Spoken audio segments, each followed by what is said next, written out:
Martin Luther King Day,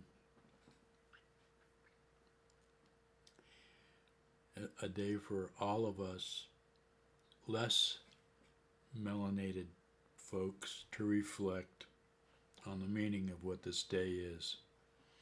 And I know there's some bigoted, you know,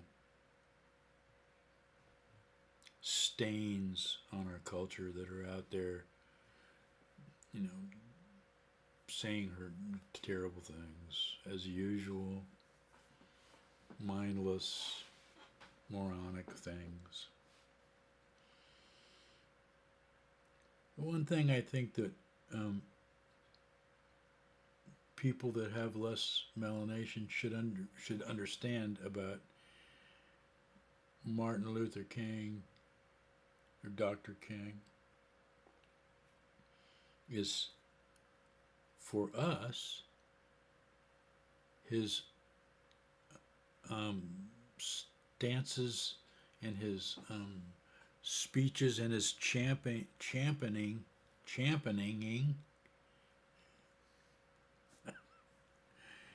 the way he championed, the cause of poor people in this country, because he understood that it was absolutely tied together with the struggles of the more melanated populations in our country.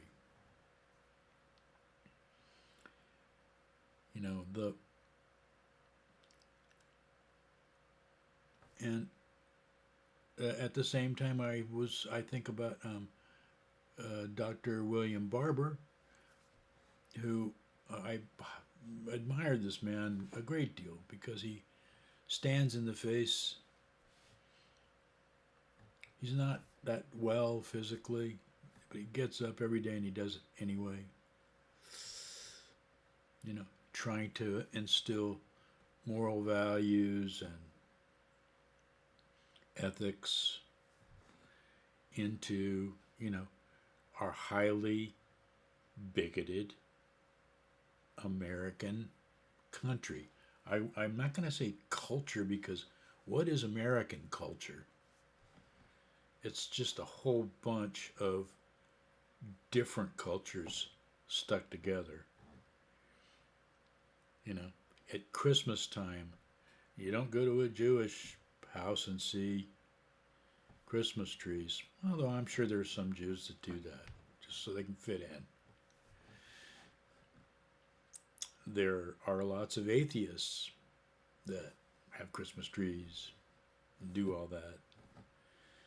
I think there's probably Kwanzaa people that do it. I don't know. Kind of obsessed with Kwanzaa for some reason.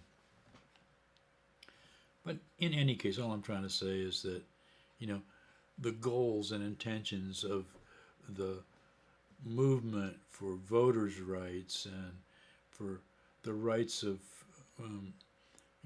poorer people, the absolute prejudice that's put on top of all of this in the more melanated communities, it's pretty disgusting, really. And when I want to talk about all these other cultures, look how the black culture has designed itself through, it's tempered itself in the blood and agony and sweat of slavery and Jim Crow and the absolute horrific hatred towards them by so many people with not much melanation.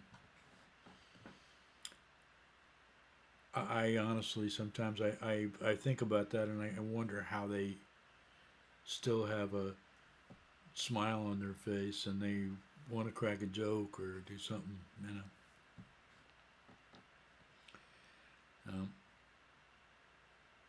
A little different for me because I've grown up around black folks most of my life. I don't have any problems with them. I have been to the proverbial black cookout. It wasn't a Southern black cookout. It was a cookout in Los Angeles, and everything was just about as normal as it gets. It wasn't any different than if I went to my family cookout, except for people's skin color was a little different. So I still never got it. I've never been um, disrespected really by a black person. I've never been, if I was nice to them, they were nice to me.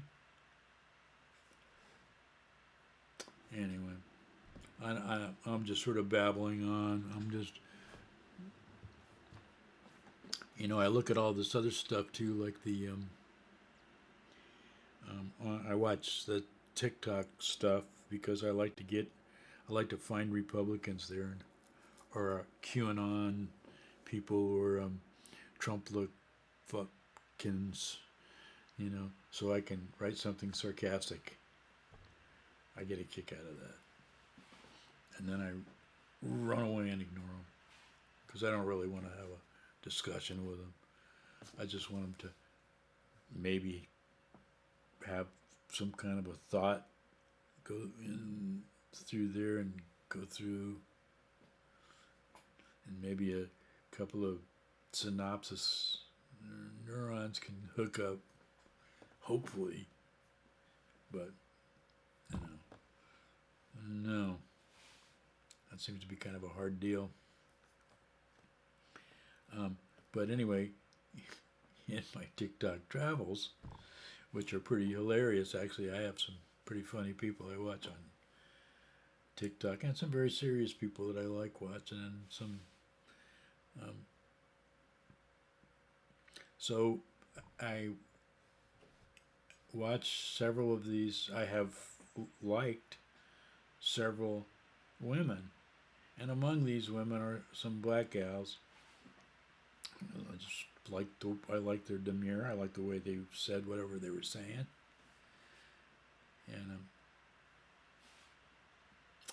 so they're having this they're having a thing about white women trying to get inside of their space. They're having a black woman train, or I guess is what they're calling it.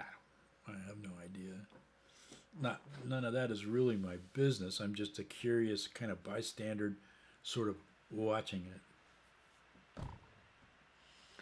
Now, all you white women that want to jump on board with these and get involved because you're a woman too, well, that's not the point. There is the whole woman thing that I'm sure black women will be involved in and you'll be involved in, but there is also a black woman thing. And not unlike that Warrior Woman movie, which I saw, I liked that movie. It wasn't my favorite movie, but it was pretty good. But the thing I liked about it was the fact that I looked at those warrior women, and I look at the black women of America, and I go, that's kind of them. They're like the point of our progressive, or not necessarily progressive, but definitely left-leaning spear that is trying to fight for the rights not only of their own people and culture, but everyone's rights, everyone's voting rights, everyone's right to have a roof over their head, everyone's right to have enough food to feed their family, everyone's right to have a job, everyone's right to join a union, everyone's right to pay their fair share and get a fair amount of national health care back from that. That's the kind of thing they're spearheading and fighting for. So I would say to all you white gals and to all you progressive people out there in general, let, you know, the main warriors, the SEAL team of our left-leaning political world, let them rest. Let them talk amongst themselves. Let them plan for the future. And then when they're ready, they will definitely let us know. There is no doubt in my mind. There is no doubt in my mind. Anyway, that's about all I got to say. But, you know, all of this. Martin Luther King, um, rest in peace, sir. Dr. Barber, keep on trucking. Both, everyone should know, too, that I'm not spouting this off in any sort of religious vein. I am not. I live 100% in the spirit world of my own design, so I don't owe anybody anything. It's kind of a Linux version of the spirit world that I live in. That's actually probably pretty accurate. And I'm not going to use my Spanish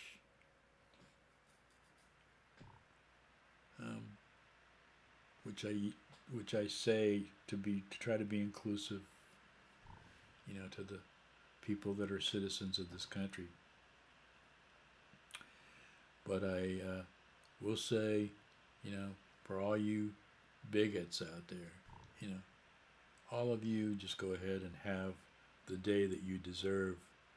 The rest of us are going to celebrate the good and great people of the United States.